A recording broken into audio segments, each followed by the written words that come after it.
어쩜 이렇게 시간이 안 가는지 정말 버스 안에서 going 이불 속에서 going은 언제나 너에게 going. Halo semuanya, kembali lagi bersama aku Nanat. Nah, hari ini Nanat itu mau menjelaskan tentang kritik sastra menurut teori sosiologi sastra. Nah, kita langsung ke materinya aja. Yang pertama itu ada pengertian. Pengertian sosiologi sastra merupakan perpaduan dari dua ilmu yang berbeda, yaitu sosiologi dan juga sastra. Nah, sosiologi itu ilmu yang mempelajari struktur sosial dan juga proses-proses sosial, termasuk di dalam perubahan-perubahan sosial. Sedangkan sastra adalah karya yang merupakan gambaran kehidupan atau cerminan dari kehidupan nyata manusia dalam sehari-hari. Adapun hubungan pengamatan yang sama antara sosial dan sastra, yaitu masyarakat, tetapi tidak berarti menjadi mudah menarik sebuah simpulan tentang definisi sosial dan juga sastra secara integral. Nah, yang kedua itu ada asumsi dasar kajian sosiologi sastra. Yang pertama, kajian sastra sebagai cerminan masyarakat. Nah, penjelasannya itu, karya sastra mencerminkan kondisi sosial, budaya, politik, dan juga ekonomi pada masa penciptaannya. Karya ini mencerminkan realitas sosial di sekitarnya. Contohnya seperti Laskar Pelangi oleh Andrea Hirata, menggambarkan kehidupan masyarakat di Belitung dengan tantangan ekonomi dan juga pendidikan. Karya ini mencerminkan kondisi sosial dan budaya di Indonesia pada masa penulisannya. Yang kedua, itu ada pengaruh lingkungan sosial terhadap penulis.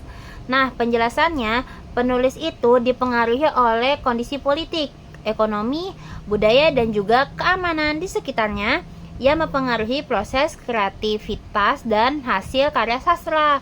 Contohnya seperti Perempuan Berkalung Surban oleh Abidah El Khairil yang mencerminkan kondisi sosial dan juga perjuangan perempuan di Indonesia. Pengalaman penulis sebagai perempuan di masyarakat konservatif tercermin dalam tema-tema yang diangkat. Nah, yang ketiga itu ada sastra sebagai eksperimen moral. Penjelasannya itu, karya sastra sering digunakan untuk mengeksplorasi nilai-nilai moral dan pandangan-pandangan sosial melalui narasi dan juga karakter. Contohnya seperti Siti Nurbayan oleh Mahra Rushdie. Itu menyajikan pandangan tentang ketidakadilan gender dan pernikahan paksa dalam konteks sosial masyarakat. Nah, karya ini mencerminkan kritik sosial terhadap praktik-praktik tersebut.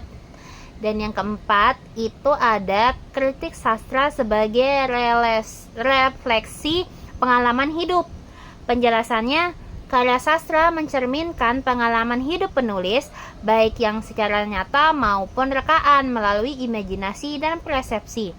Contohnya itu seperti kumpulan puisi Chairil Anwar mencerminkan pengalaman dan perjuangan Chairil Anwar dalam konteks kemerdekaan Indonesia dan kondisi sosial pada masa itu.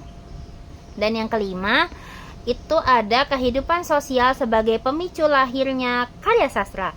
Penjelasannya itu seperti karya sastra itu lahir sebagai respon terhadap kondisi sosial dan juga budaya pada masa tertentu. Contohnya seperti Gadis Pantai oleh N. Hadini yang menggambarkan kehidupan sosial dan perjuangan perempuan di Indonesia pada masa sebelum dan sesudah kemerdekaan. Karya ini mencerminkan dinamika sosial dan budaya pada periode tersebut. Nah, yang ketiga itu ada lingkup kajian sosiologi sastra. Terdapat 3 pendapat teoritis, yakni yang pertama itu ada Walek dan Warren. Menurut Walek dan Warren, terdapat 3 sasaran pendekatan sosiologi sastra, yaitu yang pertama itu ada sosiologi pengarang yang menceritakan latar belakang sosial pengarang. Terus juga ada ideologi sosial pengarang dan juga faktor-faktor yang lainnya tentang si pengarang. Yang kedua itu ada sosiologi karya sastra, yakni isi karya sastra, tujuan, dan hal-hal lain yang tersirat dalam karya sastra itu yang berkaitan dengan masalah sosial. Terus yang ketiga itu ada sosial pembaca yang mengkaji masalah pembaca dan mempengaruhi sosial karya sastra bagi para pembaca. Dan yang kedua itu ada menurut Lauresson dan Simworth. Menurut Lauresson dan Simworth terdapat 3 persepsi juga, yaitu yang pertama itu ada penelitian yang memandang karya sastra sebagai dokumen sosial, merupakan refleksi situasi pada masa sastra diciptakan. Yang kedua itu ada penelitian yang merupakan sastra sebagai cerminan situasi sosial penulis. Dan yang terakhir itu ada penelitian yang menangkap sastra sebagai manifestasi peristiwa sejarah dan keadaan sosial budaya. Yang ketiga itu menurut Watt. Menurut Watt itu yang membahas hubungan timbal balik antara sastrawan, sastra, dan masyarakat. Yang pertama konteksnya itu sebagai pengarang, yang kedua sebagai sastra sebagai cerminan masyarakat, dan yang ketiga itu sastra sebagai fungsi sosial yang akan terlibat dalam pertanyaan-pertanyaan seperti sampai berapa jauh nilai sastra berkaitan dengan nilai sosial dan sampai berapa jauh nilai sastra dipengaruhi nilai sosial. Yang keempat itu ada teknik kajian sosiologi sastra. Karena sosiologi sastra tidak hanya memfokuskan penelitiannya sebagai teks benda budaya yang otonom, sumber-sumber yang di luar teks sastra itu pun merupakan bahan penting seperti pengetahuan mengenai sejarah, situasi sosial dan politik, perkembangan media, agama, struktur sosial, nilai-nilai dan norma-norma yang berlaku di masyarakat, proses reproduksi sastra, riwayat hidup pengarang, dan lainnya merupakan sumber yang sangat berharga. Data yang berkenan dengan semua itu bisa dilakukan dengan cara berbagai pula. Tidak hanya dengan memeriksa sumber tertulis, bisa juga seperti wawancara mendalam, kuesioner terbuka maupun tertutup, dan pengalaman adalah beberapa hal dari cara-cara yang bisa ditempuh, seperti halnya kajian-kajian sosial lainnya. Penerapan kajian sosial sastra pun perlu mempertimbangkan fokus permasalahan yang dibahas. Jadi, kesimpulannya itu, teori kritik sastra sosiologi menekankan bahwa karya sastra harus dipahami dalam konteks sosial, budaya, dan juga hirarkis di mana karya tersebut diciptakan. Karya sastra tidak merupakan produk artistik, tetapi juga merupakan cerminan dari kondisi sosial dan hubungan kekuasaan pada masa itu. Selain itu, sastra tidak merefleksikan keadaan sosial, tetapi memiliki potensi untuk mempengaruhi pandangan sosial dan mendorong perubahan sosial.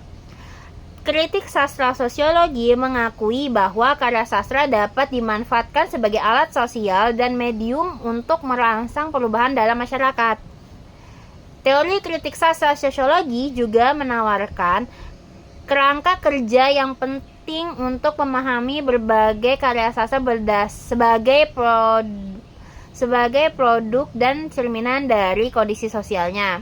Pendekatan ini memberikan wawasan tentang berbagai sastra berfungsi dalam konteks sosial, memperlihatkan hubungan antara teks dan struktur sosial, serta menilai peran sastra dalam memperkuat atau menantang ideologi dan norma-norma sosial.